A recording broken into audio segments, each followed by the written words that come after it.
नमस्कार दोस्तों।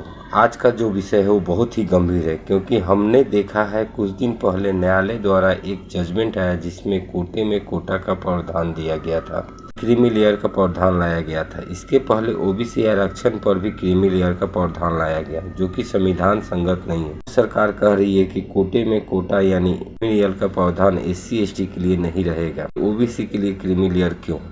इसी विषय को समझने हेतु वर्तमान में people's party of India democratic के राष्ट्रीय अध्यक्ष दयाराम जी ने एक लेख लिखा है। इसका शीर्षक है फिर ओबीसी के लिए क्रीमी लेयर क्यों। तो आइए देखते हैं इस लेख में उन्होंने क्या कुछ कहा है। भारतीय संविधान में SC ST के लिए आरक्षण का जो आधार है वही आधार OBC के लिए भी है। सामाजिक और शैक्षणिक पिछड़ापन दोनों के आरक्षण का आधार है। SC ST यदि घृणा, अपमान और उत्पीड़न के शिकार हैं, फिर OBC भी तो घृणा, अपमान और उत्पीड़न का शिकार है। तीनों वर्ग आर्य पुत्रों की शास्त्र सम्मत सामाजिक व्यवस्था में कम और अधिक मात्रा में नहीं बल्कि समान रूप से घृणा और अपमान की शिकार हैं। प्रमाण व्यास स्मृति में आज भी विद्यमान है।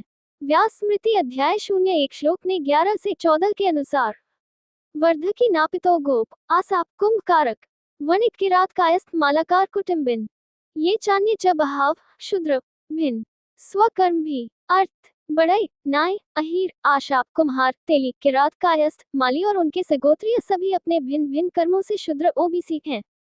अब अतिशूद्रों अछूतों की सूची है जिनके लिए व्यास स्मृति के श्लोक नंबर 13-14 में लिखा है। चर्मकारो भट्टो भिल्लो रजक पुरस्कारो नट वटो में चांडाल दास स्वपच कोलका अशम संभाषणात्स्नन दर्शनादर्क विवीक्षणम अर्थ चमार भट्ट भील आदिवासी धोबी पुष्कर नट वरट में चांडाल दास भंगी कुली उपरोक्त सभी SC ST और OBC के साथ ब्राह्मण प्रातः जब भी बातचीत करे तत्पश्चात घर जाकर स्नान कर सूर्य का दर्शन करे तभी उसकी शुद्धि होती है।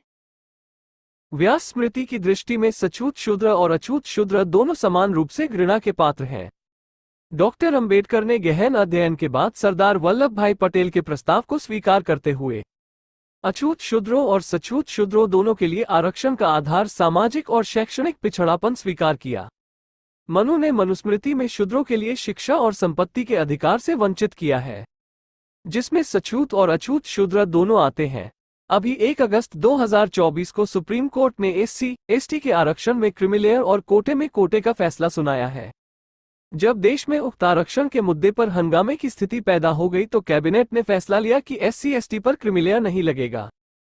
कोटे में कोटा पर कोई स्पष्टता नहीं बल्कि जवाब गोलमाल है, क्योंकि कुछ राज्यों में कोटे का प्रावधान है और व्यवहारिक रूप से उन राज्यों में लागू है।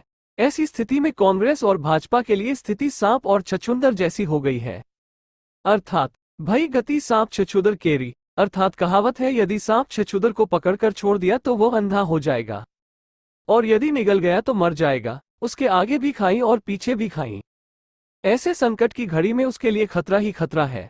कुत्ता सड़क पार करते समय अचानक वाहन के आ जाने पर जल्दीबाजी में अपनी जान बचाने के लिए सही फैसला नहीं ले पाता, इसलिए वाहन की चपेट में आकर अपनी जीवन लीला समाप्त कर लेता है।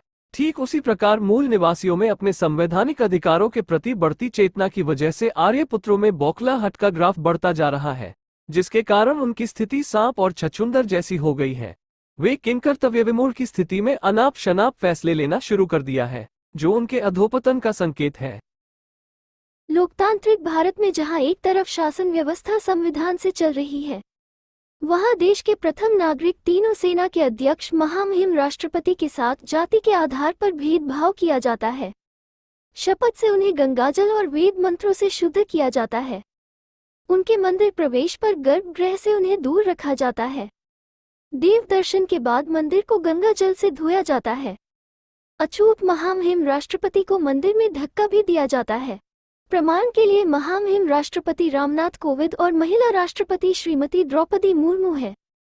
अछूत होने के कारण देश के उप प्रधानमंत्री बाबू जगजीवन राम के साथ जातिगत भेदभाव किया जाता है और उन्हीं बाबू जगजीवन राम के समकालीन OBC समाज में जन्मे महान नेता पेरियार EV रामास्वामी नायकर को वाराणसी के विश्वनाथ मंदिर में घुसने नहीं दिया जाता और वहां के पंडे पुजारियों द्वारा उनका घोर अपमान किया जाता है।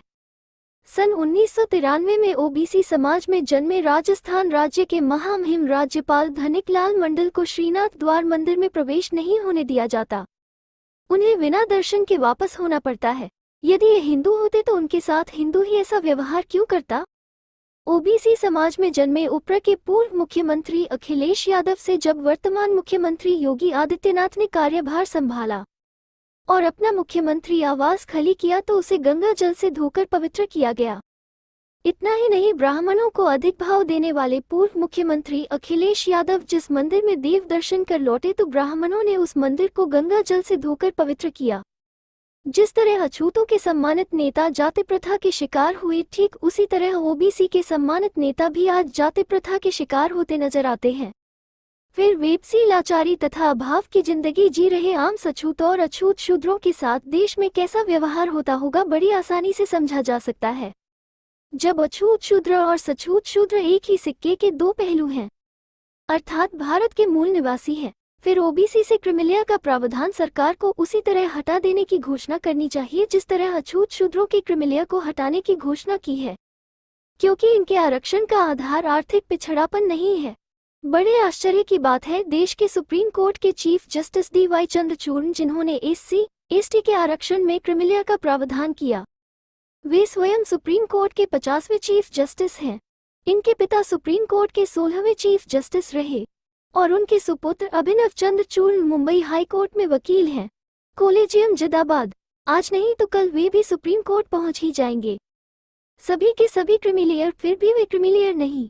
पंडित जवाहरलाल नेहरू देश के प्रधानमंत्री क्रिमिलेयर, बेटी भी देश की प्रधानमंत्री क्रिमिलेयर, उनके बेटे राजीव गांधी देश के प्रधानमंत्री क्रिमिलेयर और उनके सुपुत्र राहुल गांधी भी प्रधानमंत्री की लाइन में खड़े नजर आते हैं। किंतु इन आर्यपुत्रों को अछूतों और पिछड़ों में ही क्रीम नजर आती है।